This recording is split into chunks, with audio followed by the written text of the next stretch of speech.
Jerome Ford is this season's Tony Pollard. Super explosive. Get him the ball in space. Quit trying to run him up the middle. I'll say too, Jamie, I think when it comes to the Browns, you're like an X-Files fan. You want to believe, and I am not that person at all. Like, in my mind, the Browns are named after the color. Like, that's just what they have been. They have given up a total of 21 first downs this season. 21 divided by 3 is 7. Okay? Andrew, how many quarters are there in a game of football?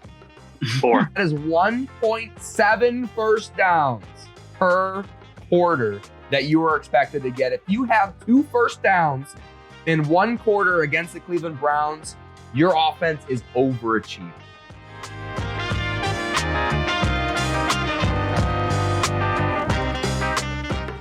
What are we talking about? I'm here with Andrew and Miles. My name is Jamie Jakes, and we are going to talk about the Cleveland Football Browns. Now, I'm going to start on the defensive side of things. What are the Cleveland Browns? What are they really all about? I was going to bring up some stats. I'll bring them up in a second, defensive stats, but this Dove Kleiman tweet got posted right before we went on, so I'm like, hey, why don't we start here? Points per game defensively, 10.7. That is first in the NFL. First in the NFL in yards per play, 3.2. Teams are averaging 3.2 yards per play against them, which means that they're averaging basically a 3 and out every single time they step on the field. Total QBR allowed, 23. Okay. Now, that's a little bit of a weird stat because they played Kenny Pickett and they played Ryan Tannehill. Ryan Tannehill, Kenny Pickett, not look great. They both had like 1 good game in fantasy. Third quarterback they played was Joe Burrow. Okay? So what are we talking about? First in fewest scrimmage touchdowns allowed. So what that's saying is the Browns have had a lot of defensive touchdowns on the other side of the ball. So their offense is turning over the ball and they're scoring that way. And the actual defense has only allowed 1 touchdown this year. A lot of the points that they've allowed were turnovers in their own red zone where they just stood up. And with Jim Schwartz leading the way, it just feels for some reason that the defense doesn't even care. They don't care that their offense sucks. They're just excited for the opportunity to get back out there and kick ass. As a Browns fan myself, who's wearing a Lions jersey on this podcast, the interior pressure for the Browns this year has been way better than previously. Obviously, it's very helpful when you have Myles Garrett and now Zadarius Smith, who people don't really realize is a massive upgrade over to Jadeveon Clowney at this point in his career, at least. The linebacker crew is healthy this year, and the DBs are healthy this year, kind of for the first time in their existence on the team.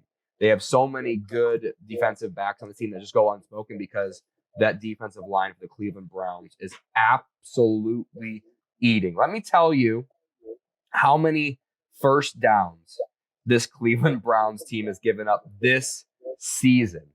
They have given up a total of 21 first downs this season. For comparison, the Browns have, on their offensive side, which has been like hit and miss, right? Has played in a bad weather game week 1, played against the Titans, which is a good defensive team. In week 3, played against the Steelers, which is a good defensive team in week 2, when nothing was clicking for the Browns. The Browns have had 64 total first downs offensively. 21 first downs a game total. That includes penalties. That includes running and passing first downs. 21 divided by 3 is 7. Okay. Andrew, how many quarters are there in a game of football? 4. I'm glad you're giving him all the hard balls tonight. That's putting you on the spot today, Andrew. Giving you the hard question. So that is 1.7 first downs per quarter that you are expected to get. If you have 2 first downs in 1 quarter against the Cleveland Browns, your offense is overachieving based on what we've seen so far. Kenny Pickett looked really good in week 3. For Kenny Pickett, right? Joe Burrow looked really good in week 3 for a guy with a bad calf. It's not a fluke. This Cleveland Browns, they're not going to hold this rhythm going for the rest of the season, especially if injuries start to stack up. But this Cleveland Browns defense can lead the way for the Cleveland Browns. Now let's go to the offensive side of the ball. Lost Nick Chubb, obviously deflating. That's a big question for week 4. Are the Browns going to be able to hold that momentum that they had? Kevin Stefanski brought the game ball to Nick Chubb at his house after the game. Heartwarming story after he goes down with a bad MCL injury. Jerome Ford leads the team with reception touchdowns with 2 in essentially 6 quarters. I'm sick of the Jerome Ford disrespect. I know we brought in Kareem Hunt. He's the number 1 there. They drafted him for a reason with the 5th round draft pick. Jerome Ford is an actual guy. He obviously doesn't have the skill sets as Nick Chubb. Guess who else doesn't have the skill sets of Nick Chubb? Literally everybody. Because he's Nick Chubb, there's only one of him.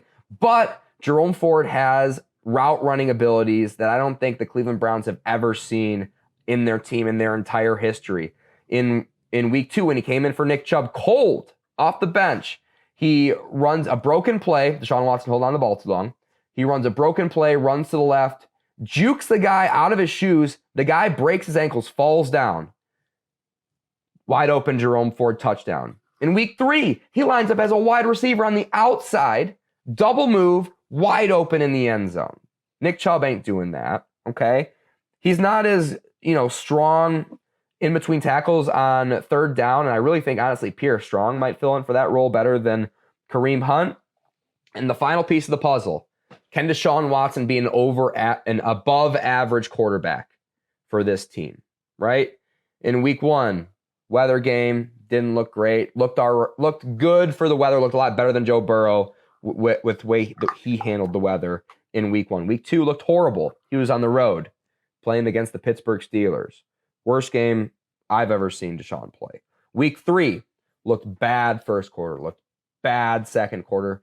Third quarter, starting to get through his progression, starting to hit his targets. Fourth quarter, kind of lit the Titans up so much that he got benched because it was kind of just over at that point with the way the defense was playing. The question is, if Deshaun can maintain that kind of third, fourth quarter momentum moving forward on the road, this Cleveland Browns team, in my opinion, is a Super Bowl contending team. Andrew, how did I do? What did I say wrong? And if Deshaun Watson can keep the momentum going off of week 3's performance on the road, he can perform on the road with all the people with the signs saying those mean things to him, rightfully so. He should be getting a lot of hate. He's Deshaun Watson. Why wouldn't he? But if he can turn it around on the road, do you think this Cleveland Browns team is a Super Bowl contender? Andrew Hoang. I do, but I want to add one more thing. It's not if he can perform on the road. It's if Kevin Stefanski will continue to open up the playbook.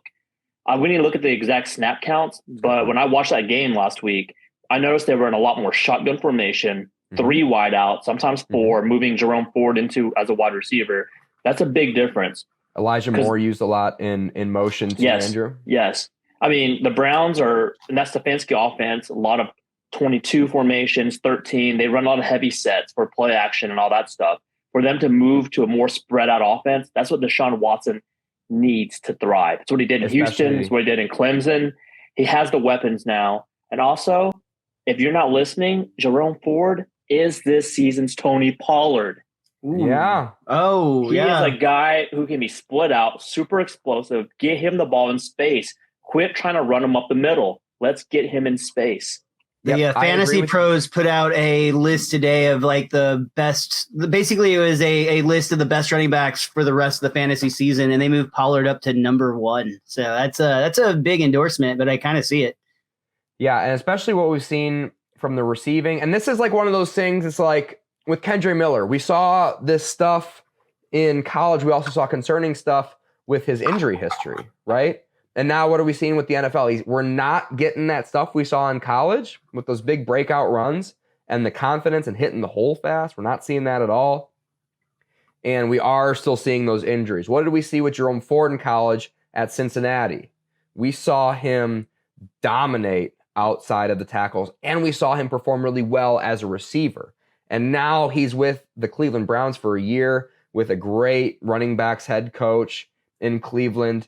And now what are we seeing? We're seeing an improved version of Jerome Ford in just 2 weeks versus what we saw in his college tape. And that's just like, it just you got to get him.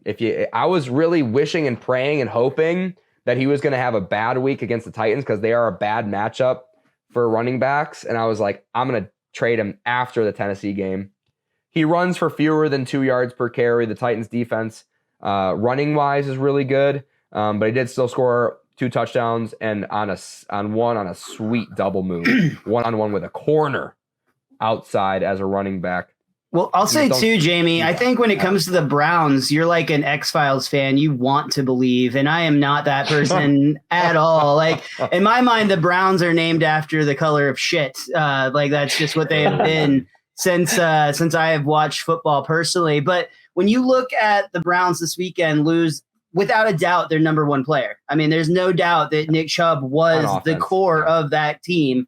There's no doubt he has the number one jersey sales for sure up until last week.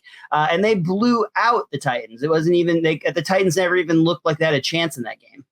No, that's crazy. And Mike Vrabel, good head coach, gets the guys ready to play every single week. And, that offense could not do anything against the Cleveland Browns anymore. If Deshaun performs as well as he did in the second half of week 3, are the Browns Super Bowl contenders and are the Browns Super Bowl favorites? Favorites, no, because Mahomes and Josh Allen are in that division. I was about to say, have Kelsey and Swift broken up yet? Because that's going to be a huge factor on if they're favorites or not. Well, that's not to the Super Bowl when the Eagles are playing the Chiefs, which is a sabotage. Yeah, and then but this is the best defense, I think, in the AFC. Probably the league. This is the best defense. They are just so honestly, fast. Without a doubt. You can make maybe an argument for the Cowboys until you watch them get blown out by the Cardinals. By the Cardinals, yeah. After they lost Trayvon Diggs, the Cowboys don't quite look the same.